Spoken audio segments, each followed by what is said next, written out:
Hello, welcome to Indian labour solution. Today हम लोग एक सीरीज स्टार्ट कर रहे हैं केस स्टडी से रिलेटेड। इसमें जो भी केसेस आएंगे उसके बारे में, जो इम्पोर्टेंट केसेस आएंगे हमारे एम्प्लॉयर को लेके, हम लोग कोशिश करेंगे उसको कवर करने का। चलिए आज का टुडे हम लोग जो डिस्कस करने वाले हैं ये केस है नो वर्क नो पेमेंट से रिलेटेड।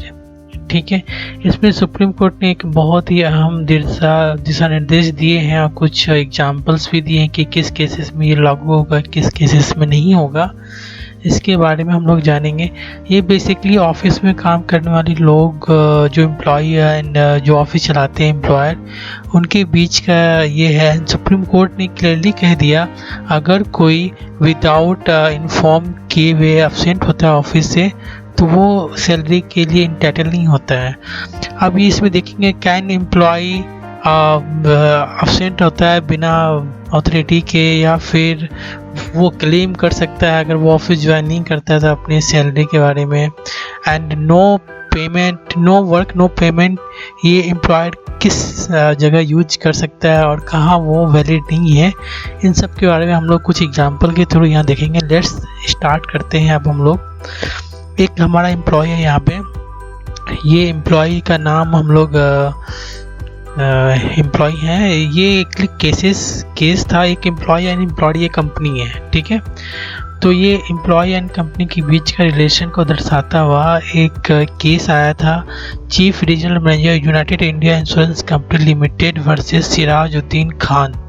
ये अपील नंबर 5390/2019 का केस है। तो खान एंड यूनाइटेड कंपनी के बीच का, खान जो है एक कंपनी ब्रांच में काम करते थे यूनाइटेड बैंक का, और ये इनका जो काम था ये बेसिकली टाइपिस्ट का काम था। ये टाइपिंग करते थे ऑफिस में, और इनका जो ऑफिस था वो इलाहाबाद में था, और ये इलाहाबाद में काम करते थे। और लेकिन सडनली एक इलाहाबाद के ब्रांच में काम करते थे, और इनके साथ हुआ क्या कि इनका जो है ट्रांसफ़र हुआ 2006 में इनका जो है ट्रांसफ़र होता है दूसरी जगह।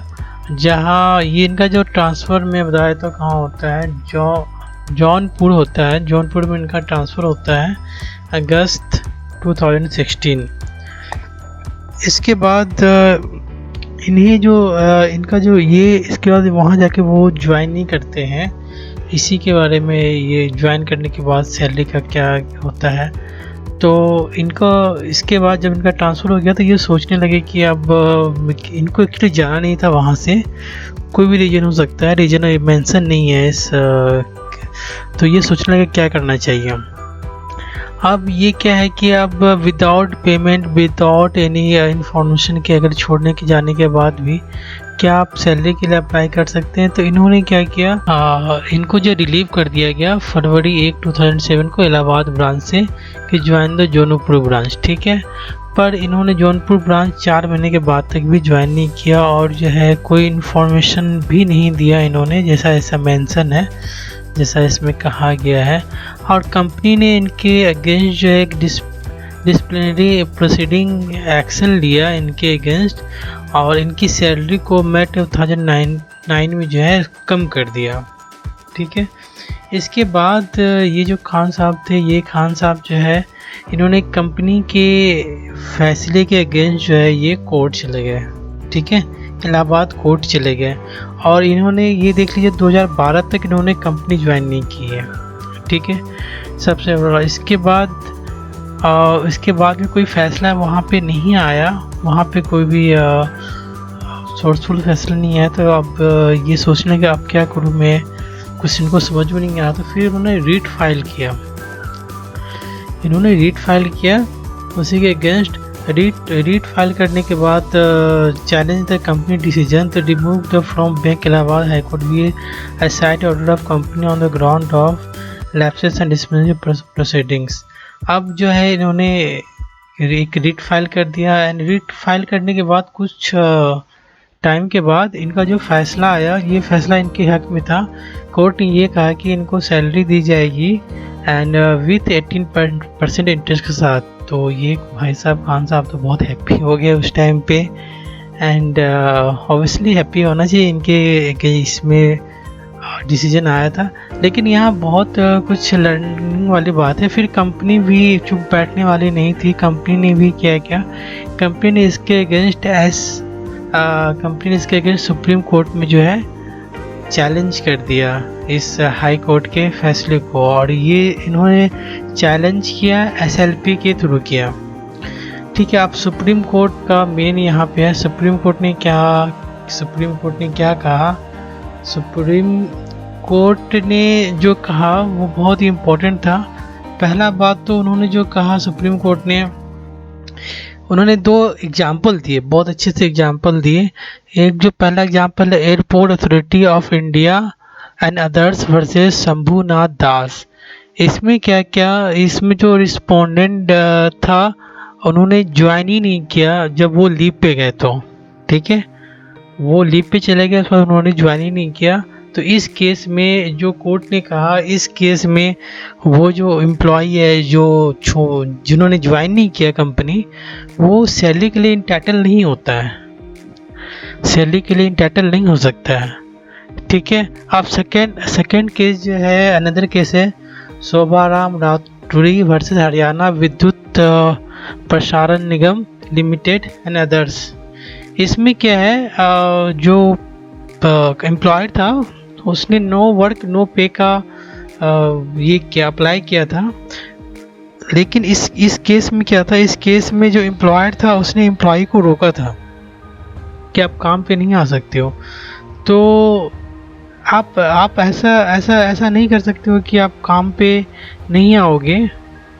ठीक है, आप काम पे आपको आने नहीं दिया जाएगा, और आप जो है इस चक्कर में जो है आप जो वो लगा दो अपना इंटाइटलमेंट लगा दो कि नो वर्क नो पे काम लगा दे। लेकिन कोर्ट ने साफ मना कर दिया कि इस केस में नहीं हो सकता। जब तक एम्प्लॉई स्वेच्छा से, अपने इच्छा से कंपनी ज्वाइन नहीं करेगा, अगर आप उसको बाइंड करते हैं तो वो सैलरी के लिए जो है इंटाइटल है। ओके, तो ये जो फैसला था, ये सुप्रीम कोर्ट का बहुत ही क्लियर करने वाला फैसला था। केस में हमें सारे कुछ जो है एक साथ उसने बहुत कुछ क्लियर कर दिया। नो पेमेंट नो वर्क्स का क्या मतलब होता है, किन किन केसेस में ये लागू होता है, ये क्लियरिटी होगी। और कोर्ट ने ये भी कह दिया कि